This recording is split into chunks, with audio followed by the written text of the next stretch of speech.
We hide behind the marketing because it feels safe, but this is actually why we are stuck in our business and we're not able to get to the next level, right? And this is where so many people are getting it wrong. You can have the best marketing in the world, but if you are not constantly selling, you are leaving money on the table. Welcome to Girls Make Bank, the podcast show for women who want to learn the art of selling for business and for life. I'm Jack White, seasoned sales professional, entrepreneur, and owner of Honeybees Group. Come back each week to hear inspiring stories from some of our favorite business owners. Learn how to take the ache out of selling and make bank. We're all in this together, so let's get started. Hello and welcome back to a solo episode of Girls Make Bank. Today I'm coming in hot because we need to talk about something that I see holding so many of us back in our business, and I'm kind of raging against it right now. And that is the difference between sales and marketing. Okay. And let me tell you why I am in a tizzy. I keep seeing all of these courses and coaches and programs out there that you guys are buying that is promising to teach you how to sell, promising to help you make 7 figures in your sleep if you just post to Pinterest or Instagram or create TikToks or use their content program, right? But they are all teaching you marketing tactics. They are not teaching you how to sell. And while marketing is don't come at me, while marketing is very important, and I know that, it is not the same as selling. And somehow in the past couple of years, even maybe longer since the rise of social media, we have conflated these two things. And so here's the truth about what's going on. We are spinning our wheels, spending hours creating content, perfecting our Instagram grids, building brands, right? All of that is important. But when it comes to actually selling, we are not doing the work. Okay. And the worst part about it is that because we're not actually selling, we're only marketing, we're not seeing the result in our business.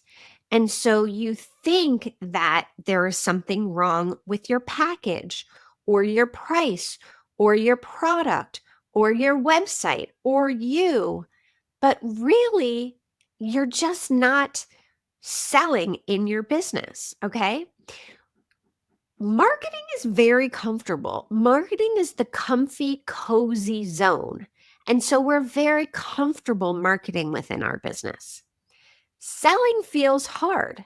Selling is uncomfortable. We all know uncomfortable is my word of the year for 2025. Marketing is easy. Sales feels uncomfortable. It makes us feel exposed, vulnerable. There's this opportunity to feel rejected, right? And so we avoid it. We hide behind the marketing because it feels safe. But this is actually why we are stuck in our business and we're not able to get to the next level, right? That next level that we're trying to reach. So here's the part that I want you to really understand. And this is where so many people are getting it wrong. You can have the best marketing in the world, but if you are not constantly selling, you are leaving money on the table. Okay. Money brings people to the door. Sales is what gets them to open their wallets. All right. Now, I feel like the most powerful way to sell is by having direct conversations with potential clients. Yes, I am talking about sales calls. And I know there are a ton of people out there who are saying you can sell without getting on sales calls. And yes, that's true. But I think every single person, no matter what kind of company you have, no matter how big or small your company is, should be doing sales calls some of the time, all of the time. Okay. Some sales calls all of the time. Now, Sales calls can be a wonderful tool, and I have an upcoming episode where I just talk about the anatomy of a sales call, all right? Where you can understand your prospect, understand their needs. Really, tons of market research can come from sales calls. But here's the thing, you have to be doing sales activities all of the time, all right? So let's break it down today. I am going to explain the difference between sales and marketing, why you absolutely need both, but how to start incorporating sales activities into your everyday routine. So, hopefully, by the end of this episode, we can distinguish what is a marketing activity, what is a sales activity, and how can I be creating sales in my business every single day by doing the right sales activities. First, let's really define what these two terms are, right? What is marketing and what is sales? So, marketing is the process of creating awareness, of generating interest, of building a brand to attract potential customers. All right. If you think of the sales funnel, marketing is this top piece. It's about engaging a broader audience and creating opportunities for sales. Sales is the process of directly interacting with potential customers. Okay. So, directly interacting, I have that in there on purpose because I do think we should be directly interacting with people. It's where we close deals, it's where we turn that interest into revenue. Okay. So, sales really is about personal relationships and one to one communication. So, why do we need both? Okay. Like I said, it's a funnel. There's many parts of the funnel. Marketing sets the stage. It's where the leads come in. It's where we're building that credibility. It's where we're educating prospects. It's where we're creating the demand for our products and services. Marketing is what gets people to know, like, and trust us. Okay. I'm not sure if you've heard that before. Know, like, and trust. That's what people need to have about you and your brand before they buy. Marketing helps people get to know you. They help to create a personality around you or your brand, and they build trust so that people know that you are the one that can solve their problem. Now, sales converts that demand into action. Okay, sales is the part that addresses their individual problem, their individual issue that they're coming to you for. They negotiate and they close the deal. That's sales. So without marketing, sales has nothing to do. There are no leads. But without sales, there's no revenue. Okay. So both, I think part of the reason people get them confused is because you need both for sure. They're both interdependent on each other. They're both critical for success. But I want you to also think of them separately. All right. So now let's talk a little bit about the sales funnel and how that represents your customer's journey from awareness to purchase. And I want to give you some ideas of not only the sales funnel and what the parts of the funnel is, but how sales and marketing play a role in each part of the funnel. All right. So, the top of the funnel is the awareness piece. So, this is where marketing gets to shine. All right. This is where we have a broad audience that we're trying to talk to. This is where maybe you're doing social media, content marketing, ads. This is where all of your networking events, right? The goal of this top of funnel awareness is just that, it's to make people aware of your product and services. So, sales here really is like your wing girl. She has minimal involvement. Now, the insights that you can get from sales really help target and tailor your marketing efforts at the top. So, when you start closing sales and you analyze who are the best clients, who gets the most benefit, what is the feedback, you can use all of that to be smarter at the top of the funnel efforts that you do. But really, this is where marketing shines. And so, what are some brand awareness activities? This is all of that content that you love to create, your blogs, your videos, your podcasts, your social media, the LinkedIn posts. That is a huge part of building awareness and getting people to know, like, and trust you. Any paid advertising that you do is almost always considered brand awareness. Social media campaigns, if you do any SEO or pay per click advertising, that is all in the brand awareness phase.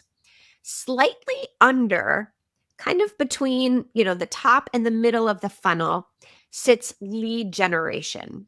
And this is where you are trying to capture.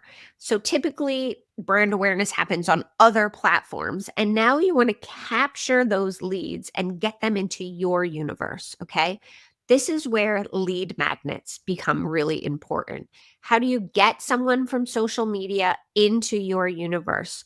You can do something like a free webinar, an ebook, a freebie, or an easy download that gives them quick tips and things that they can learn from you, free trials, right? Those are lead generation activities. I am a huge fan of email marketing, and email is an amazing lead generation activity. You shouldn't be giving anything away without getting an email address in return. So, anytime someone comes to your webinar, anytime you give a freebie away, anytime you're offering, maybe a micro offer, right? The value exchange there is getting that email address, because now you can move that prospect into the middle of the funnel. And this is where the consideration happens. So someone is now aware of who you are, they are aware of your brand, probably aware of some of the products and services that you offer, maybe not all. You get that lead, you capture their information, and now you put them into a consideration funnel. Okay. Now, the goal in this middle part is to educate and nurture your lead. Okay. This is where case studies become really valuable, where webinars or micro offers or newsletters, the whole goal of this stage is to build trust and credibility. I think that people really mess up this stage. They are either gatekeeping too much content or giving everything away for free, or they just sort of skip it all at once and they try to move from brand awareness right to the sales. This middle part of the funnel, this consideration where you are building trust and credibility, is incredibly important. Take your time and be really deliberate in this area of your funnel, because this is where people are going to either drop out and say, this isn't for me. This person doesn't have what I want. Their vibe doesn't match. That's okay. Part of the reason why the funnel is big on top and small as at the bottom is because you want people to weed themselves out. This is also the opportunity where you can make your sales process really, really easy. If you do a great job building trust and credibility and educating your lead on what it is you do, they become an easy close when that time comes. Okay. But you can't skip over this middle part. And so marketing is incredibly important. This is where newsletters come into play, educational content that really brings the lead through the buyer journey. This is where, if you do any ad spend, retargeting is very important. And this is where sales really starts to come into play. And so sales can start engaging with your leads, doing personalized outreach, answering specific calls. So if you have an email newsletter and you have people in this consideration set, you can have prompts to, hey, send us an email with any questions that you might have and we'll get back to you. You can start to segment your list based on actions or interests that people said. If you sent them an email with 3 things and they've clicked on something, you can start to segment your lists out and get more customized and personalized in your communication. Okay. And now you're starting to really move people into a sales funnel. And this is where prospecting becomes really important. And so you're going to be able to identify which leads are interested in which products and what messages they're responding to, which helps you really sort of understand and personalize the sales message. This is where emails, calls, meetings to really understand your customer becomes important. And so now we have built awareness, we've educated, built trust and credibility with our lead. And now we have this smaller pool down at the bottom of the funnel. And we call this the decision making bucket. Okay. And so here, marketing plays a smaller but very important role. This is where offers, limited time offers, become really important. This is where tailored content like calculators, customer testimonials become super, super important.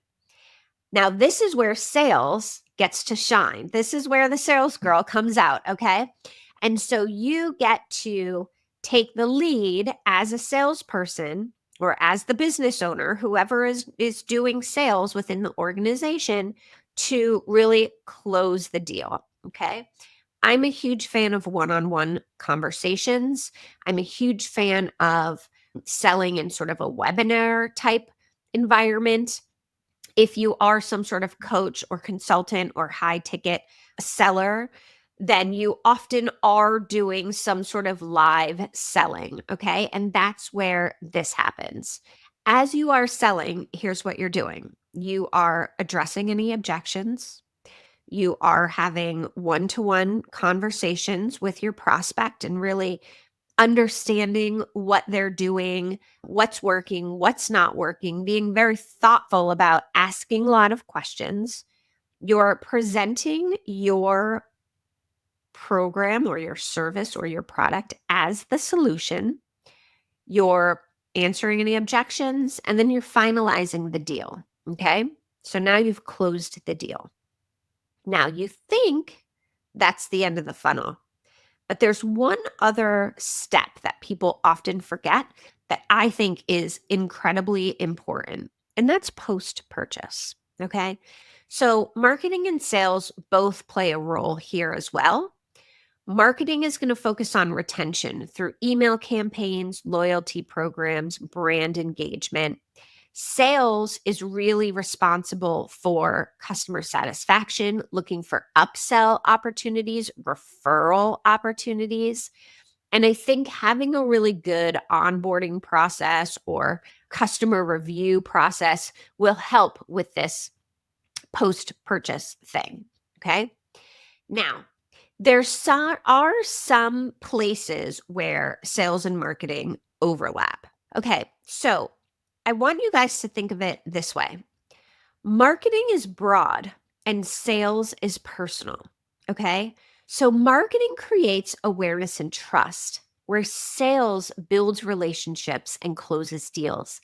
This is why I think women can actually be such amazing salespeople, is because we are great at building community, building relationships, and really giving a crap about the people that we're meeting with. Okay. So together, sales and marketing really can create this beautiful customer journey that people can go through getting to your brand. All right. Now, I think we're pretty familiar with marketing tactics. I want to talk a little bit about sales activities and what they are. Okay. So, sales activities are intentional tasks and strategies that you use to attract, engage, and convert potential clients into paying customers. Okay. So, each sales activity you do has to directly contribute to your business's revenue. All right. So, what are some examples of sales activities? They can be really complex and they can be really simple. All right. What are some examples? Updating your email welcome sequence, identifying new potential customers through networking, referrals, doing research on LinkedIn or Instagram, attending industry events, hosting webinars, reaching out, going back through your old prospect lists and seeing who might be interested in your service now. Nurturing leads through personalized follow-ups. There are a ton of sales activities that you can do. And so, what I want you to do today at some point is to take 10 minutes, take out a blank sheet of paper or open up a Google Sheet and write down 50 different sales activities that you can think of that will grow your pipeline, push conversations forward, or help close new deals in your business. Everyone has these, okay? They don't have to be big things. They can be small, easy steps, or they can be big things. But create 50 different sales activities because these are going to be the things that drive your business forward. These are going to be the things that contribute to your revenue. All right. And I want you to commit to working on these things. Start with the easy things first. Okay, let's wrap this up. Here is what I want you to take away from today. Marketing and sales are both critical to your success, but they are not the same thing. Marketing creates awareness and interest. Sales is where the revenue comes from. It's where you connect, you solve problems, and you close the deal. If you are spending all of your time in the safety, comfy, sexy zone of marketing, but you are avoiding selling, you are not going to be growing your business. Number 2, sales is a skill. It's a muscle that you have to work on every single day. The more you show up in sales, the more sales conversations you have, the better you will get at it and the more comfortable you will feel doing it. Here's your challenge for this week. Commit to doing one sales activity every single day. It could be reaching out to a warm lead, setting up a sales call, or just practicing your pitch. Whatever it is, take one sales activity from your list of 50 and commit to doing it every day. That is how you are going to make progress on your business and grow your sales. I am here. If you have any questions, shoot me a note, connect with me on LinkedIn, send me a DM. I always want to hear from you. I'm here to support you on your sales journey. Until I see you next time, keep making bank. Thank you for listening to this episode of Girls Make Bank. If you like what you've heard, please remember to subscribe, like, and follow us on Spotify, Apple Podcasts, or wherever you listen. Please review and share our show to help spread the word and help your girls make bank. And I'd love to hear from you. Connect with me on LinkedIn or Instagram, or visit honeybeesgroup.co. Until next time, friends.